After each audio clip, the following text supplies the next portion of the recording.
Of all the communities available to us, there's not one I would want to devote myself to, except for the Society of True Searchers, which has very few living members at any time. Albert Einstein, 1924.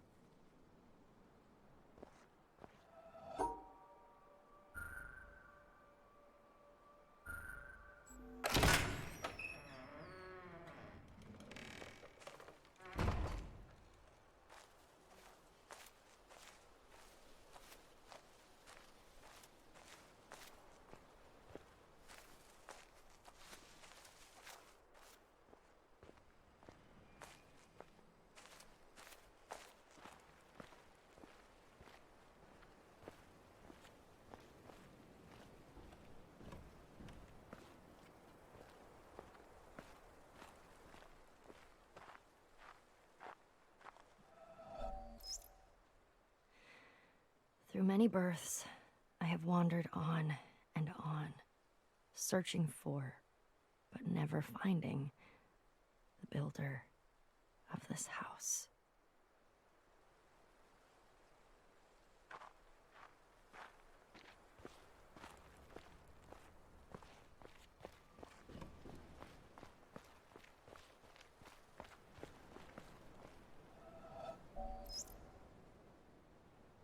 I am standing on the threshold about to enter a room. It is a complicated business. In the first place, I must shove against an atmosphere pressing with a force of 14 pounds on every square inch of my body. I must make sure of landing on a plank, traveling at 20 miles a second around the sun. A fraction of a second too early or too late, the plank would be miles away. I must do this whilst hanging from a round planet head outward into space and with a wind of ether blowing at no one knows how many miles a second through every interstice of my body. The plank has no solidity of substance. To step on it is like stepping on a swarm of flies. Shall I not slip through? No. If I make the venture, one of the flies hits me and gives me a boost up again. I fall again and am knocked upwards by another fly, and so on. I may hope that the net result will be that I remain about steady, but if, unfortunately, I should slip through the floor or be boosted too violently up to the ceiling, the occurrence would be not a violation of the laws of nature, but a rare coincidence. These are some of the minor difficulties. I ought really to look at the problem four-dimensionally as concerning the intersection of my world line with that of the plank. Then again, it is necessary to determine in which direction the entropy of the world is increasing in order to make sure that my passage of the threshold is an entrance, not an exit. Verily, it is easier for a camel to pass through the eye of a needle than for a scientific man to pass through a door. And whether the door be barn door or church door, it might be wiser that he should consent to be an ordinary man and walk in, rather than wait till all the difficulties involved in a really scientific ingress are resolved. Arthur Eddington, 1927.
The physicist Wolfgang Pauli once spoke of two limiting conceptions, both of which have been extraordinarily fruitful in the history of human thought, although no genuine reality corresponds to them.